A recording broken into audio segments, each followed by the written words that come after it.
Yargamara bibu Gishanjo kanuri bashidio duma ka Abraham Sidiri Shama gisha mini wono ayiru ka okurano katia bato shuno batia shon yenda no kanne gisha la ba shona wami nane agogo yimu ka dukiri diwa Iye gisha igugo yimu ko idukiri diwa Ikura gisha tono mo ikura dukiri dia Iku gisha kanu mo gisha ikura dukiri dia Iku gisha tirere gisha ikube dukiri diwa Iku gisha tono mo gisha ikowe dukiri diwa Namuro bibu kusono kason dukiri tonla Namuro bibu ya kusono kason dukiri tonla Tombe gisha bason no maka Kamo sani yikberu tason no maka Iku giza koi mo giza iku be dukiri diwa Bansona nana iku koi mo koi dukiri diya Mo bingari tono ma giza iku yin dukiri diwa Iku ra giza tono mo iku win dukiri diwa Tomati tono gari tono ma giza iku win dukiri diya Iku giza kanye koi dukiri diya Tomati kanda tono ma giza iku ten dukiri diwa Imoru sano aku kanye dukiri bakawa Irege duku waku tono moka dukiri di Tomati tono gari tono ma giza kawin dukiri diwa Oba suko kalu giza sammenye o Balu tembi ukuro sube bibuke utiru wea Balu tembi ukuro sube bibuke utiru wea Sambi buke utiru wea giza suko giza dukiri yari Kamu yinu bibu ya ikura dukiri kana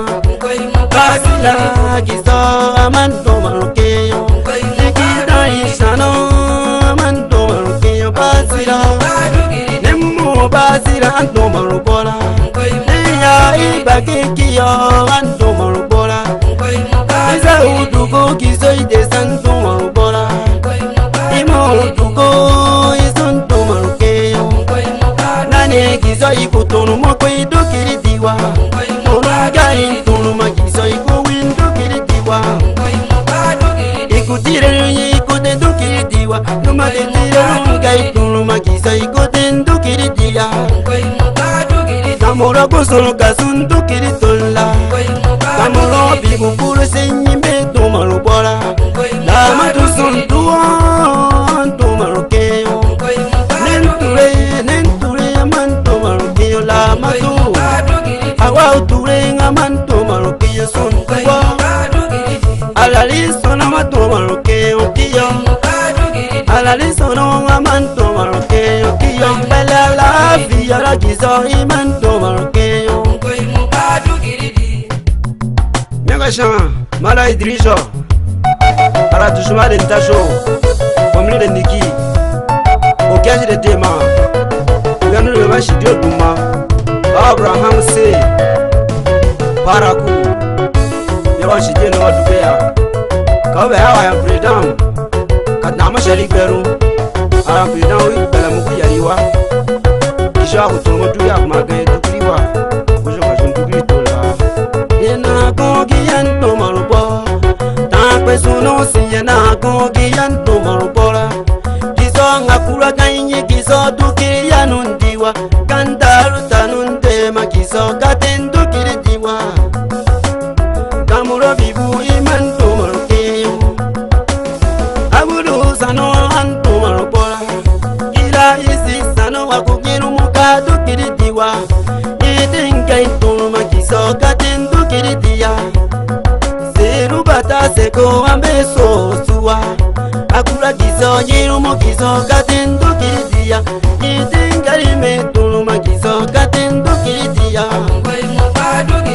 Kusono kasondo kiritola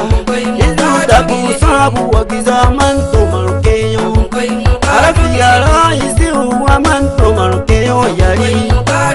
Gizo kusono kasondo kiritona Akukwe mokado kiriti Akukibuno sowara numa Yemenya mesina anye ye kankerumo Yemenya mesina anye ye kankerumo Erege burusi kuwa kukiburusu wala numma akukiburusu wala numma yemiyasina anyeye kangirumo akukibubenu mwenwonu soya yemiyasina anyeye kangirumo domi yakukiso ganye kabedu kiridiwa kanda antuma kiso gatindu kiridi akukiso bibu mukadu kiridiwa akukoyi mukadu kiridi. Production.